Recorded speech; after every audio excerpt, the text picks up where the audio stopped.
again got snubbed by the public. अरे बोलना तो ठीक था, साइकिलिंग. अरे अजय शेष का क्या है, वो तो क्रेजी है. तुम्हारा क्या है, तुमको तो वापस आके वही धंधा करना है ना. तड़प जिसको हम बोलते हैं, एक अंदर की तड़ाई, to drive, to prove myself. And I am different in the area of my calling. Hello and a very warm welcome to all of you in Emotionally Yours with Pratik. Here is another episode with much well-known motivational speaker and a public speaker, Dr. Ajay Shesh with me. A very warm welcome to Dr. Ajay. Welcome, sir. Thank you so much, Dr. Pratik. And to begin, let me congratulate you for your vision for Mission 1 Million and for the wonderful group, a wonderful job that your quantum group is doing. Thank you so much, sir. Thank you.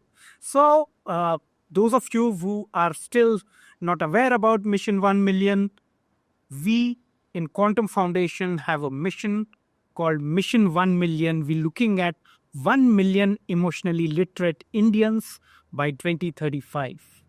And this podcast is a part of this particular mission. And what we are going to do is we're going to cover a lot of questions in terms of how the emotional journey has been and how good, famous people like you have overcome the emotional difficulties in their lives. So, Dr. Ajay Shesh, let me begin your introduction for our audience. What I have gone through your introduction is you have been practicing in the remote areas of Korba in terms of bringing the entrepreneurship in youth, but this is not what you started with. You've been a pathologist, turned motivational speaker, turned a Guinness Book Record holder who has broken his own Guinness Book record, and most importantly, something that, as we were speaking earlier, driving you towards motivating people.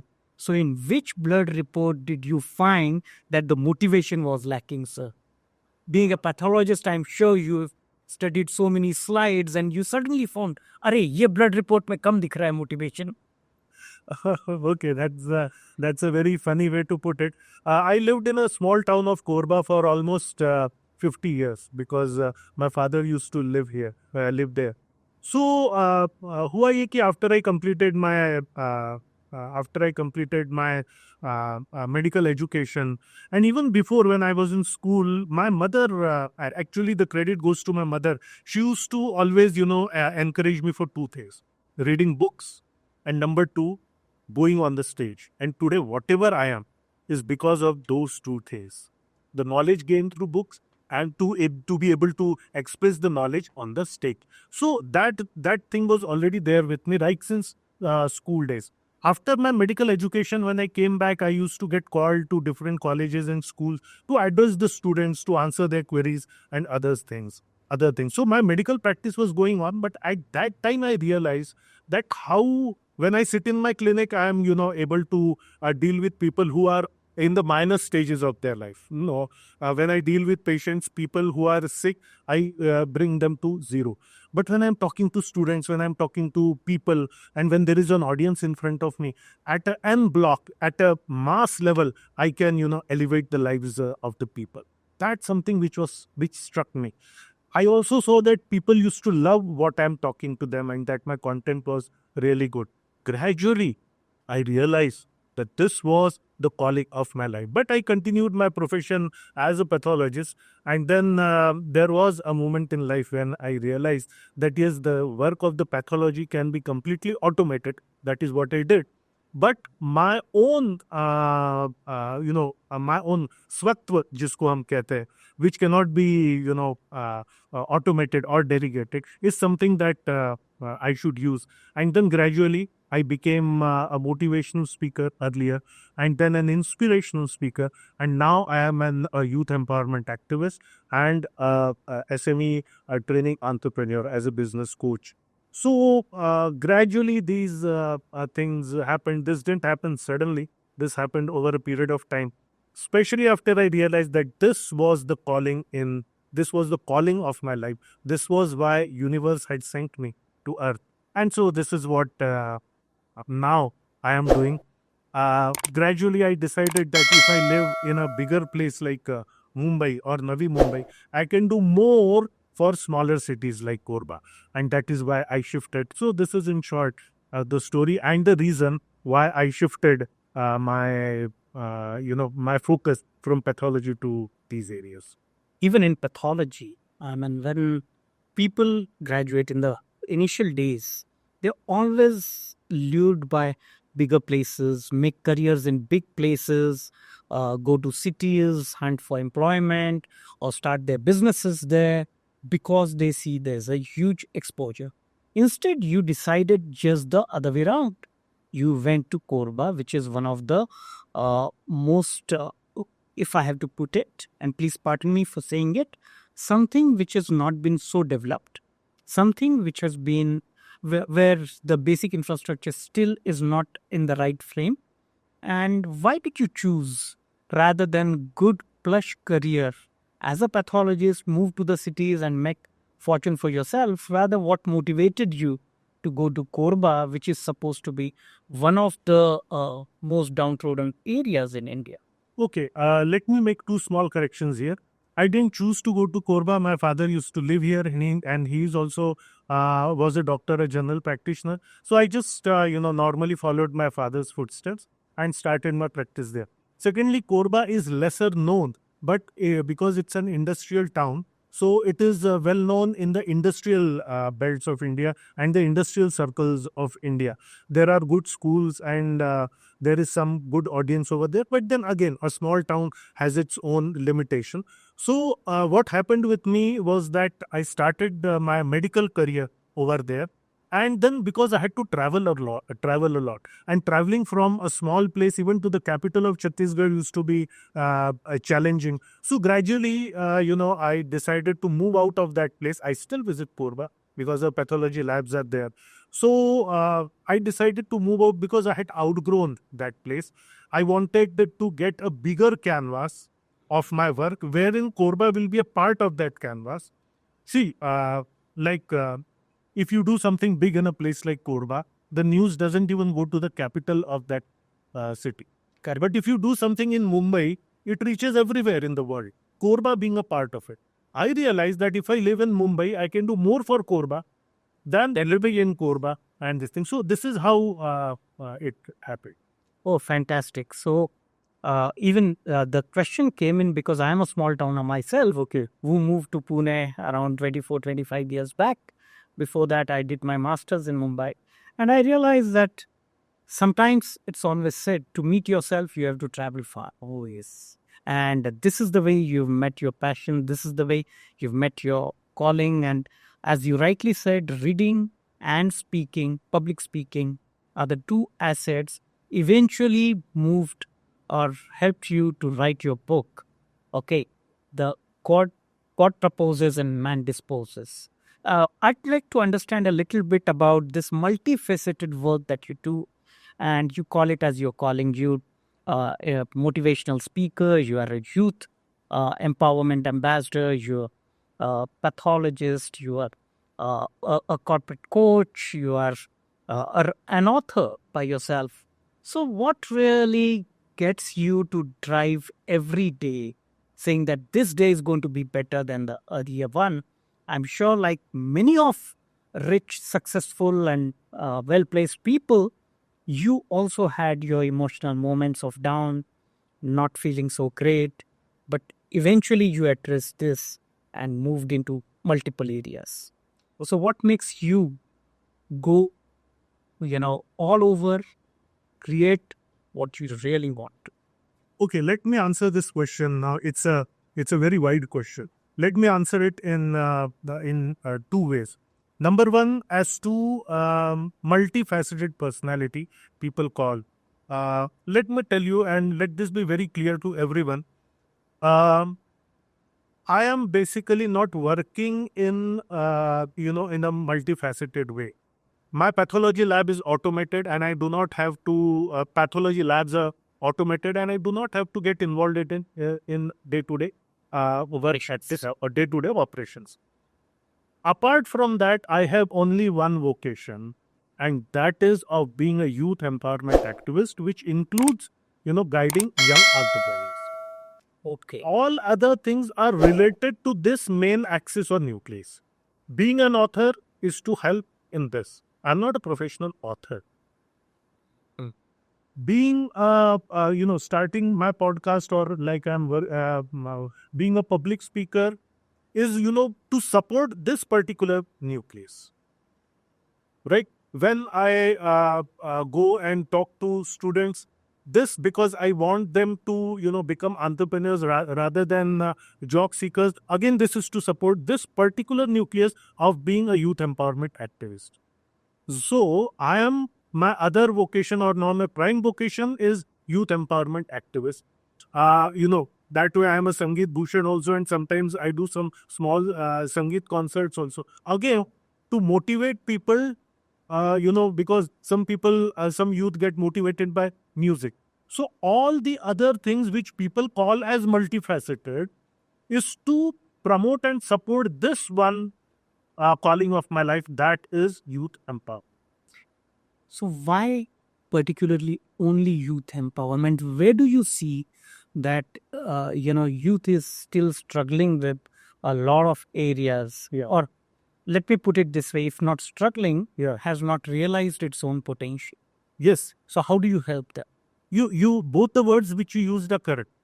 The struggling word is also correct, and not utilizing the potential is also correct. Is also correct. See, earlier when I was a young child, when you were young, before the advent of the internet and the social media, there were not many distractions. True. And the parenting, the meaning of parenting was completely different. The meaning of schooling was completely different. The meaning of a teacher was completely different, and the meaning of studies and education was completely different. We had it easier, Dr. Pratik. Very much. We had it easier. Except for the fact that the parenting was tough. Parenting was tough, but we as kids had it easier. We knew that there was this line, and we wanted to follow this line. We did not have many distractions. So what happened was that we went through this line, and then we used to choose a career at the age of 17, and then move ahead and do whatever we did in our lives. Now, after the advent, now this particular, those days, this particular phase of the world had its own advantages and disadvantages. Then came the internet. And when the internet came, and earlier there was this Orkut, and now a plethora of social media, now it has its own advantages and disadvantages. Now, let me talk about the advantages and disadvantages of both. In the earlier era, the childhood was relatively easy, but the thing is, we had to select one of the a very few careers in which may or may not match with our studies. At the age of 17, we had to select some career. Later on, because we selected that career, if you are good in studies, you have to be an engineer. If you are good in bio, you have to be a doctor. And, the midlife crisis would set in, because at the age when a person gets his calling of life, he would have to do the profession which he has selected at the age of 70. Right? So the midlife crisis would set in, but a person would live with the midlife crisis and would attract diseases like diabetes and blood pressure and everything, because at the middle of the life, he doesn't know, heart is saying something else, but the brain has to do some other profession which he has selected at the age of 70. So these were the advantages and disadvantages. Easy childhood, but a difficult midlife. Now the things have completely changed. Now, since the childhood, a child is exposed to everything, right from wonderful content on the internet, right up to porn. And I can clearly say this. So, too much of distraction on that impressionable mind, especially now with those parents who have lived through. Now, there is a generation who has lived through the social media, and now they have become parents. अब अंधा अंधे को रास्ता दिखा रहा है. Now the things have become really difficult, and we have distracted children. Why? Because their parents and teachers have also been distracted. Now, social media has been here since, let's say, 20, 25 years. Yeah. Now, those people are parents and teachers. Now, just imagine. Now, every day we've seen that a million new websites are opening. Now, the thing is even more difficult. And it is now that people like us who have lived through the area when there was no internet, give them a sense of stability, give them a sense of guidance as to how to not get distracted. Hmm. The thing is that I always say, how to focus comes later. Teach you how not to get distracted comes first. And that is what I am trying to. Okay. So this is where now there is not a question of midlife crisis. Now there is a question of plenty. There are so many career options. There are so many. Earlier there were less career options. Now there are so many career options that these kids are having a problem of plenty. To be able to find something which actually suits their strengths and to be able to change like I was able to is the true guidance that kids need. Kids don't need knowledge. Kids need guidance. Kids need a right path to go through. Kids need to be taught that it is okay to make mistakes and ultimately catch the calling of your life, which I was fortunately able to do. That is what I'm trying to do now. Because now the midlife crisis is going to be much, much more severe than earlier. Because these days, the kids and the young people are so distracted and so emotionally unstable. अब तो सीधा suicide करते हैं भाई. And that is where we come into your field of work. Yeah. So the meaning of education has completely changed. It is not knowledge at all. Knowledge is democratized. True, you have this device in your hand which will give every kind of knowledge which no human can put in his brain. To find the maze out of this knowledge and to define your life is something what people like you and me must teach this generation. So, to the extent that artificial intelligence is taking over, the natural ability to decide, resonate with emotions, and understand your own struggles, understand your own battles that one has to fight, and as you rightly said, problem of plenty, I call it as problem of abundance, because I resonated with myself. Excuse. I have to choose engineering as a career, despite of the fact that I found it, and I was fortunate enough to find it quite early in life, saying that this is not what I would like to do for the rest of my life. And in the same fashion, after pathology, and took a cautious decision, saying that pathology is one aspect that runs a few financial areas strong, but at the same time, this is what I need to find my purpose as, and dedicate yourself into that purpose. Now, when you say that, emotional turmoils, and then it boils down to suicides, etc., let me get you a little back. Let me take you a little back. Let us understand what were the most difficult emotional moments that you faced since early days of your life till now, and how did you really overcome them? If you would like to speak about them so that the audience understands that here we are leading by example. Okay. After I got admission into medical college, within first 10 days, I realized probably that I was not made for medical science. I was good in biology, bro. Oh, But the student who's good in biology doesn't necessarily mean that he should become a doctor only. You're getting my point? all right. Just the way that if you are good in maths, or it doesn't mean that you're fit for being an engineer. Yeah, that your heart sinks when you realize that you already a long way to, and you know that medical education goes long in decades. It goes. True. So that was first thing, but then you take on this thing. There are friends around you. You started attending classes and everything. So you go through it. So that was the first stage when I realized that this is something which I'm not naturally good at.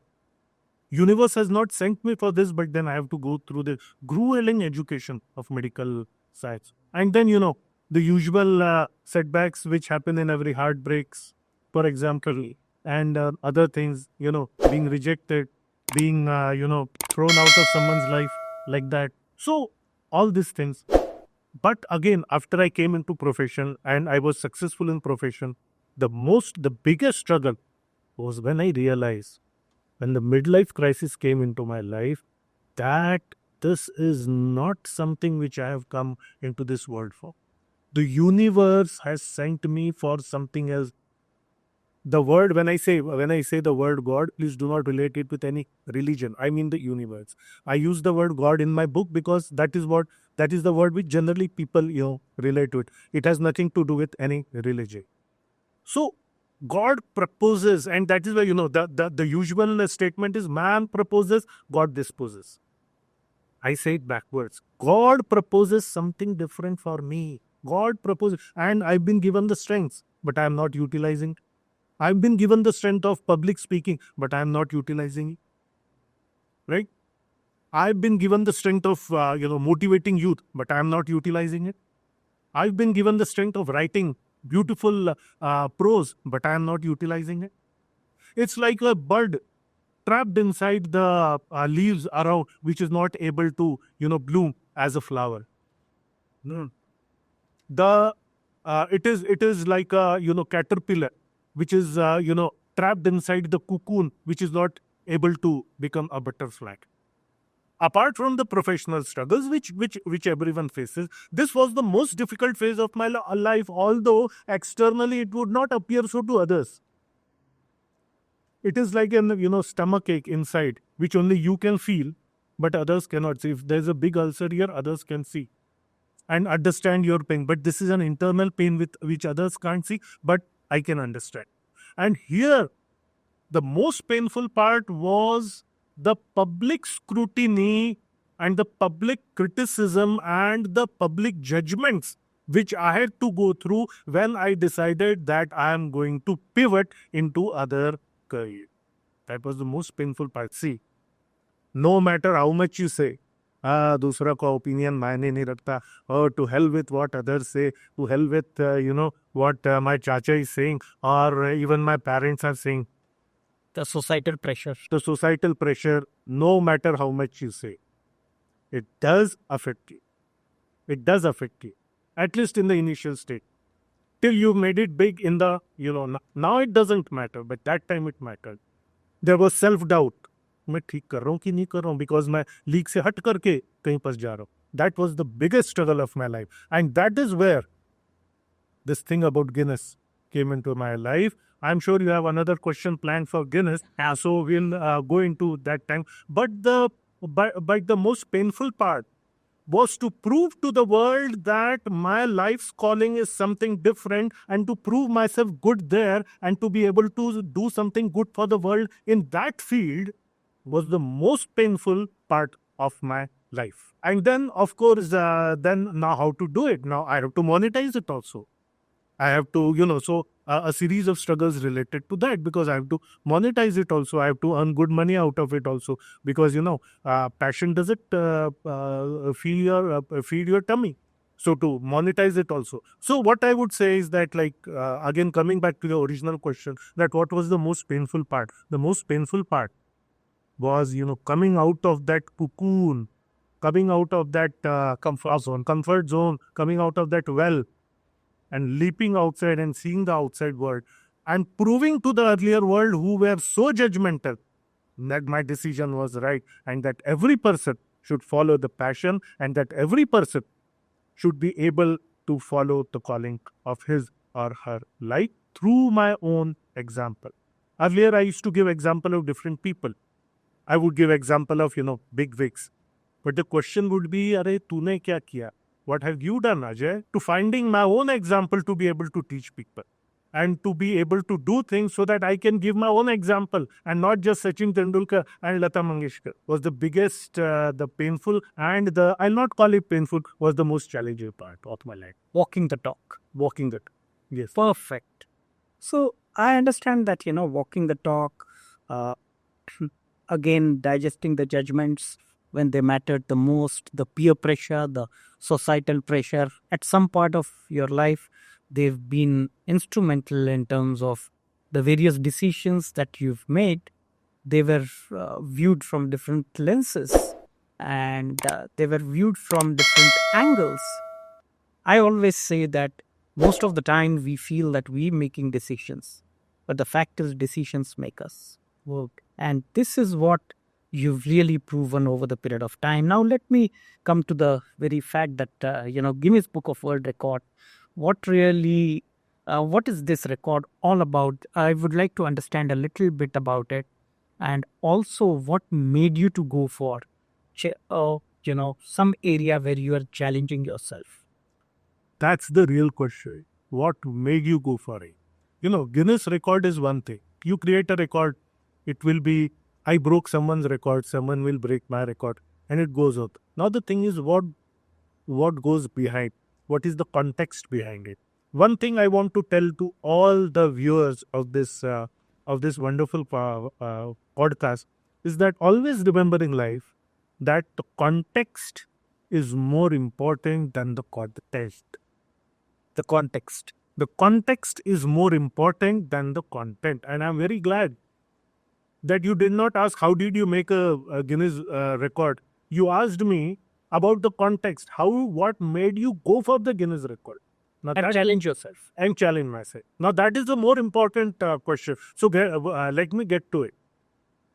Why the Guinness record? Now there is always an insider that तड़प जिसको हम बोलते हैं ना, एक अंदर की तड़प to drive to prove myself that yes, I want to do something different, and I am different, and I am different in the area of my calling. What can I do to prove myself? What can I do to show to the world that yes, I have it in me to be able to make it big, not only monetarily, but also impact on the society, which was my calling in life. I realized, thanks to my mother, I have the ability to speak on public. And when I speak in public, I'm the most alive.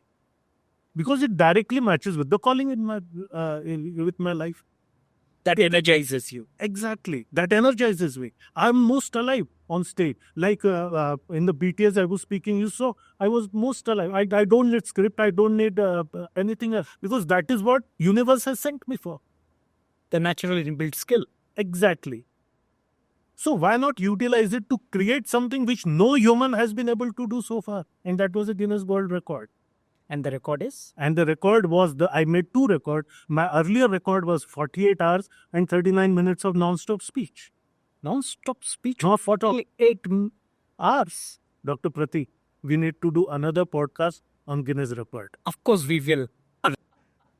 Jokes apart, coming back to the point, now what I could do, and I thought that yes, with a little bit of training, I can create a Guinness World Record. For me, it will be the easiest because universe has given me that capacity to speak. What needed was only a physical preparation, the fitness needed to be able to speak and stand and speak on the stage for 48 hours, according to the Guinness Record rules, not my rules. Because we want the social thappa on it, a social stamp on it, that is Guinness World Record. So, a long preparation and everything. And let me tell you, it was relatively easy for me to create a Guinness World Record. Why? Because the universe has given me the power. I am the instrument of the universe. So it is bound to be easy for me. Ask me to drive for 1 hour, drive my car for 1 hour, and you will see how bad a driver I am. Why? Because driving does not correlate with the calling of my life. It may correlate with someone else's calling of life, and he can drive for 60 hours non-stop. True. Are you getting my point? True. So again, it helped me do 2 things. It made a name for myself, a personal branding, which is necessary. True. And then to show it to the world, to show it to myself that yes, I amount to something, and I have this big recognition of being a Guinness World Record holder. Now again, see how the practical reality is coming to be. I created that record in Kota. The news didn't even travel till Raipur. Imagine creating a world record and the news not even reaching 250 kilometers from my place. I decided to break my own record. See, you do something big, that news has to reach different corners of the world. I decided to break my own record because I made certain mistakes there, wherein I could have spoken for more number of hours. I decided To more than 48 hours. more than 48 hours. I decided to break the 60 hours barrier. Oh, the second world record was 60 hours and 29 minutes, bringing my own world record, and now my name was established. Now, when you do something like this, people notice you, which helps in the calling of your life. The recognition really motivates you further to do much better and much, go a long way. Yes. Now, the preparation needed for 60 hours was different for preparation needed for 48 hours because this is extremely exhausting. We'll talk about it sometime later. Now, world took notice. Now, some dissenting voices stopped. And now I started getting that platform wherein people started calling me, एक थप्पा लग गया, एक recognition का stamp लग गया, yes, this guy can do something. Now those same voices stopped speaking. Now the same voices are telling, हाँ मैंने तो encourage किया था उसको. I know the truth behind it, but I keep mum. And then there was this golden book of world record wherein we cycled youth empowerment cycle rally from Raipur to New Delhi, 2,166 kilometers, which got us another world record. Wow. Again, again, very, very painful. Again got, snubbed by the public. अरे बोलना तो ठीक था, cycling. We were able to break that world record again, and that youth empowerment cycle rally of 35 days, which included 50 youth empowerment events across different colleges, was another thappa for me. And now I was able to establish a name for myself, wherein, other things started coming up. So just having a passion is one thing. Taking specific steps to prove yourself in the sansarik tarike se, in the populist ways, is also equally important. Yeah. So this was the background behind. I had to establish a name for myself. Just having a passion means absolutely nothing. You need to get chances wherein people call you and you do your work. True. So that is the context behind the Guinness World Record. And let me tell you, it was when you are a toy, when your universe has sent you for this particular work, you are able to do it. It is not at the physical strength that you create a Guinness record. It is at the spiritual strength that you are able to do it.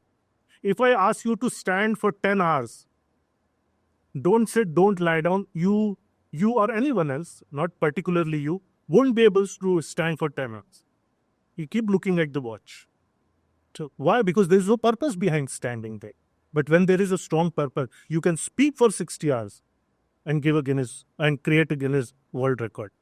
People who climb the Mount Everest, it is not just physical. Yes, they do take physical, but it is the spiritual, the mental strength that makes them reach there. Otherwise, every bodybuilder would be able to reach the peak of the world, right? So it is the spiritual strength which comes from calling, plus the physical preparation, plus having that cleverness to create something which is populist and people notice you, is the combination of the three, which must be that. Just being a good human means nothing. Prove something that how you are a good human, and then people will notice. Challenge yourself. Challenge yourself, prove something to the world by a populist measure, a populist parameter. And in my case, it was the Guinness World Record. Fantastic. In fact, that when you gave an example of Mount Everest, makes me nostalgic. In 2021, I had been to Everest Base Camp, me being a childhood asthma patient myself. And I exactly resonate with what you're saying. And when you see that, people have a lot of energy, especially youth have a lot of energy. You spoke about the cycle rally, and I'm sure you must have come across a lot of experiences where youth who started with you wanted to give up midway. Then you were able to motivate them to complete it. Then some people might have been critical, saying that nahi ho sakta hai ye. And then Let's talk about those experiences where people were almost on the verge of giving up, or what, were not very optimistic about completing the journey, and you made them push to the wall and get it through. I'll tell you. First of all, 3/4 of the city laughed at.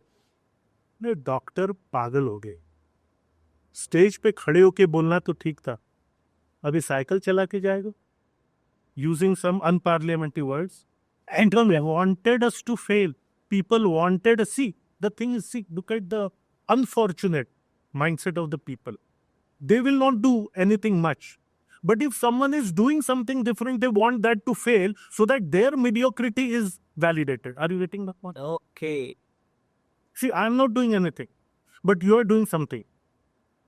I want to do it, but I can't do it. I don't have the courage to do it. You are doing something which makes me feel insecure. I want you to fail. Why? So that my mediocrity is validated. See, there's no point doing it. Pratik failed. So my not doing it is justified, See, Pratik tried, he failed. That is the mindset of most of the people. This is not going to work because somebody else has failed. Exactly. So people wanted us to fail. People laughed. But because of my 2 earlier successful Guinness attempts, people knew that this guy is different. ये थोड़ा अलग मिट्टी का बना है. But they still wanted me to fail. Not only me, the 7 cyclists with me also were a part of this derision. My first job was to encourage them, मेरे साथ चलो.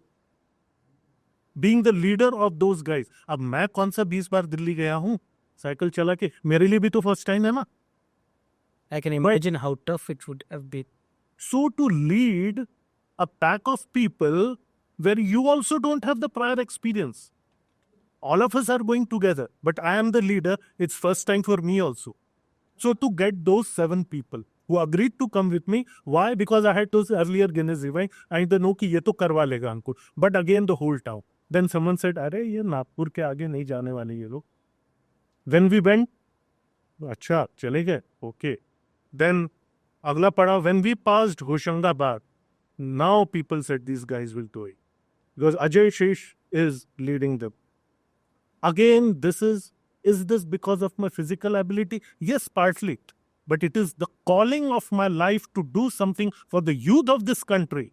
To tell them about fitness, cycling, to tell them about simplicity of travel, to tell them about, health and other things, which in every event that we used to do.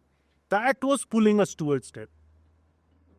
That was pulling us. So, again, like you said, gradually, then this time also said, then people stopped laughing. And then, I remembered that quote. I don't know who said it, if you might remember. If people are not laughing at your goals, that you're small. Your goals are not bigger. When I said my first Guinness report, people laughed. I did it. When I said, see, this is not in self-praise. Please, I'm a simple man, a teacher who wants to teach a few things. I'm just telling my own life examples. Second time, again, people laughed. 60 ghante. I was able to do it. Third time, cycling, people laughed again. Now, if I declare something, they are not going to laugh. They'll say, ye kar deta hai. So to make people stop laughing is something, if you are able to do that, now people say that, okay, ye to kar deta. Then the same people, they suddenly become your followers. The biggest critics Become your followers. And they'll start saying, they will now being guilty of their earlier derision for me. मैंने उसको हमेशा encourage किया था. I knew he was going to do it. Now I don't argue with them. I said, chalo, thanks for even your laughter at me was somehow an inspiration for you. Insecurity, fear, pressure. I'm sure this is something that might have been engulfed by this, or might have been experienced by the 7 cyclists that you had with you. Yes. Were there any moments where some of the cyclists wanted to give up badly and you encouraged them further? See, during this course, they were, sometimes mentally very much mentally fatigued. Again, because of the constant criticism which we got during the first half of this thing. there were doubts in her mind whether they were doing the right thing. They were being, उनको डराया जाता था, अरे कुछ हो जाएगा, road का cycling है दिल्ली तक, कुछ भी हो सकता है रास्ते में, anything can happen. He is a crazy fellow. Why are you following it? What will you get even after you reach Delhi? All these things. Their relatives, see, all these people who actually wanted to do what we are doing, but don't have the courage. Right? But when I was, so that was the main challenge, the emotional challenge, the mental challenge. Physical challenge is easy to overcome. It is the emotional and the mental challenge which some of these guys were having. अरे अजय शेष का क्या है, वो तो crazy है, तुम्हारा क्या है, तुमको तो वापस आके वही धंधा करना है ना, क्या होगा. Naturally, being the leader, जो we got a lot of press coverage and everything. Naturally, my name was, my interviews were being held and other things. तुमको क्या मिल रहा है, तुम तो पागल के जैसा साइकिलिंग कर रहे. Again, to align them with my mission, to make it our mission, from my mission to our mission, to get them the accolades which I was also getting. That was the most toughest part. And when we crossed Hoshangabad, that was one where all the mental breakdowns stopped. They just vanished. And then we cycled like crazy to reach the, and I have the images to show for it. And when we reached India Gate, and the 7 of us stood there holding our cycles in our hands like this. I can visualize that as you speak. These are some of the moments which define your life. It made it. Great. It made it. Standing in front of India Gate, all 7 of us with our cycles in our hand like this. These are the moments for which you live. These moments last for 4 or 5 seconds, 1 minute. But these define your life. These define the lives of so many people who now are getting inspired by it. Absolutely. Who are now getting, and this is how you become an inspirational figure in the area of your calling. From self-doubt to realization of dreams, Yes. to sense of achievement. This is a big traverse of various emotions engulfed by fear, insecurity, anxiety, happiness, and eventually into something which is worth achieving. As Mahatma Gandhi used to say, first they will laugh at you, then they will criticize you, then they will fight with you, and eventually you win. Oh, wonderful. Wonderful. So this is how he has described all his satyagrahas, and the way they were looked upon by people initially, including the famous Dandi March. Oh, yes. That clearly establishes. Wonderful, absolutely wonderful example. The long Dandi March, I'm forgetting the distance. No, is it 45 kilometers. Is it the physicality which made them walk? No. Okay, physicality was there. It was the purpose. It was the calling, the goal. Yes. And the goal was, not to walk and pick up. The goal, that picking up that salt was symbolic of the original mission of, ouster of Britisher. And one more point, if I may. Sure. Getting inspired by me or getting inspired by what Dr. Pratik is doing doesn't mean that you follow the same things that we are doing. See, my calling, my natural strengths are in the field of public speaking. So, many youngsters say, sir, मुझे भी आपके जैसा public speaker बनना. I said, not necessarily. Your calling can be, you can be a wonderful chef and change the world in that way. You can be a wonderful sports person and change the world in that way. You can be a wonderful author and change the world in that way. You can be a singer and find your passion in singing. You can be a photographer and find the passion in photography. You can be a potter and find your passion in photography. You can be a botanist or bagwani, gardening, and find your passion in that. Don't find your inspiration in me by my vocation, but by my purpose and calling in life. Find your calling in life, not copy someone. And definitely the hard work comes.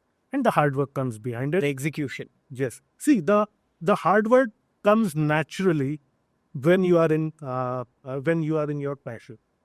You love working hard when you are in your passion.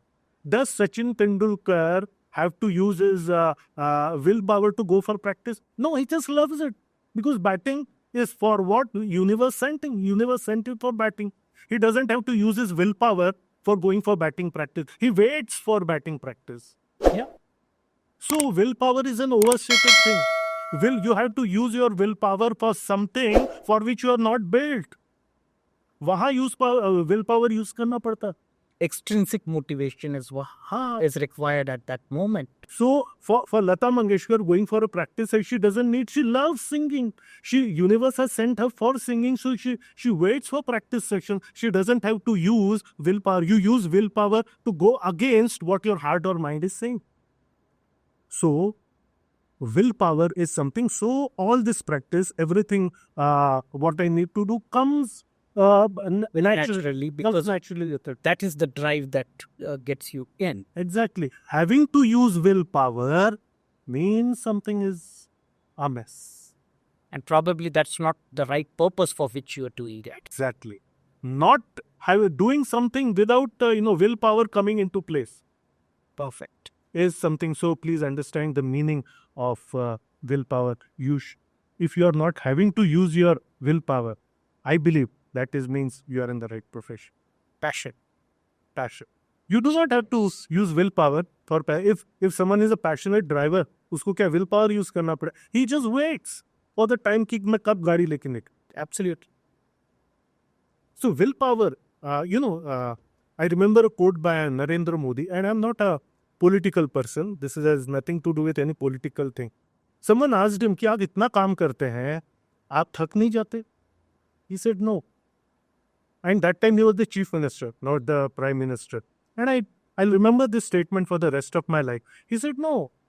मेहनत करने से थकान नहीं होती, मेहनत करने से संतुष्टि आती. What a statement. मैं जब रात को सोता हूँ, मैं संतुष्ट होकर सोता हूँ.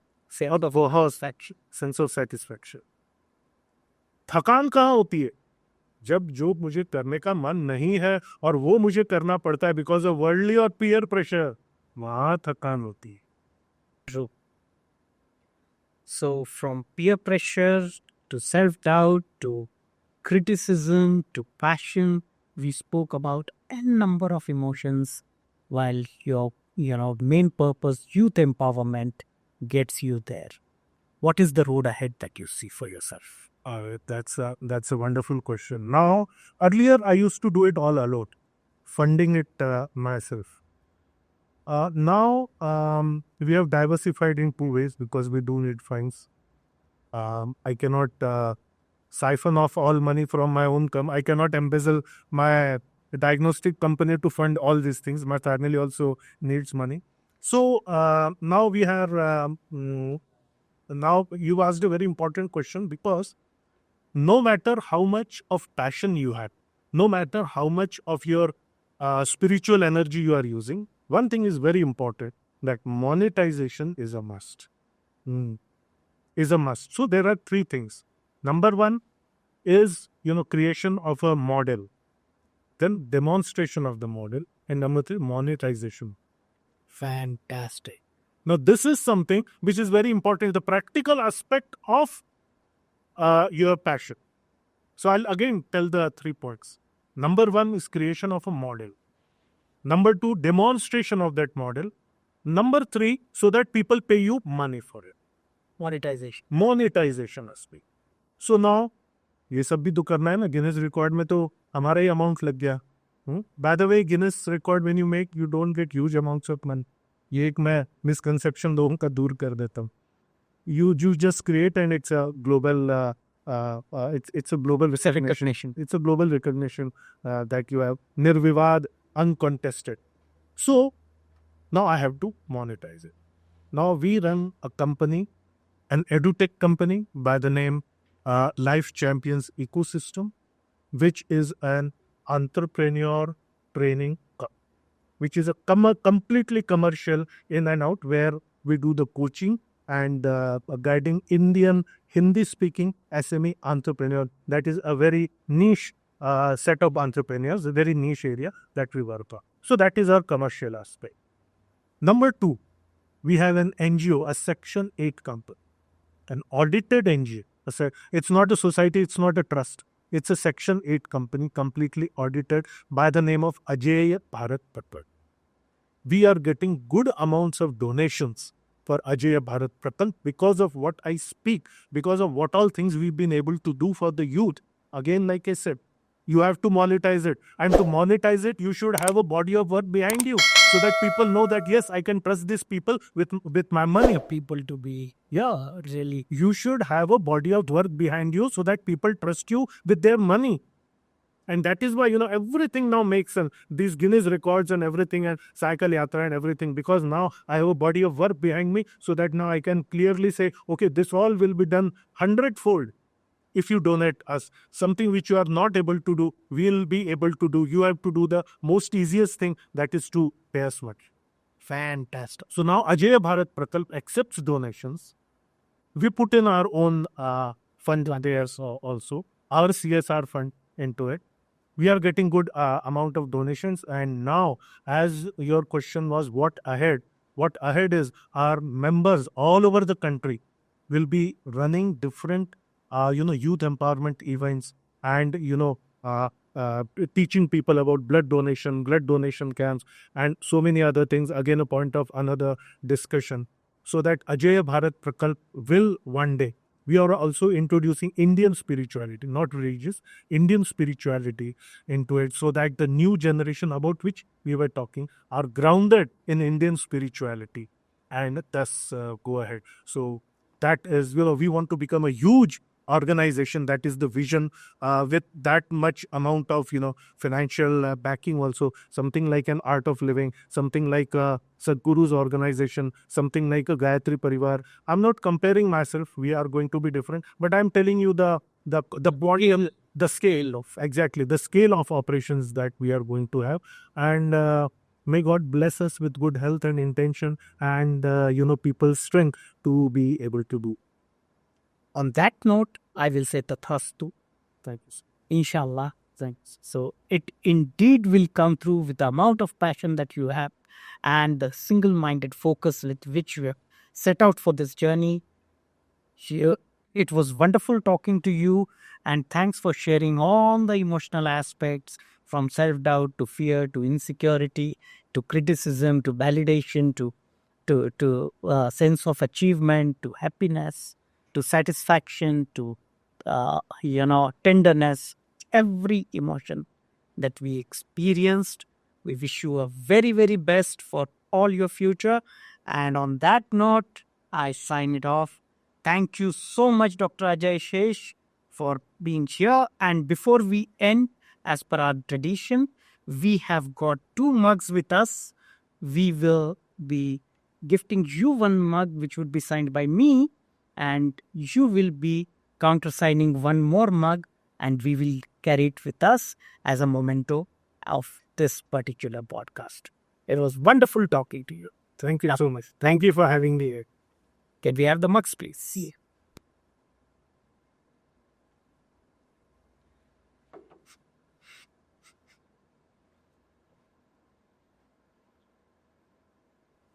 Here.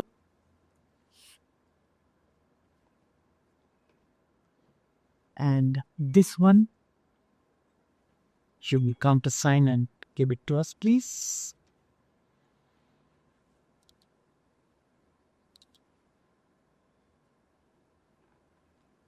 Thank you so much.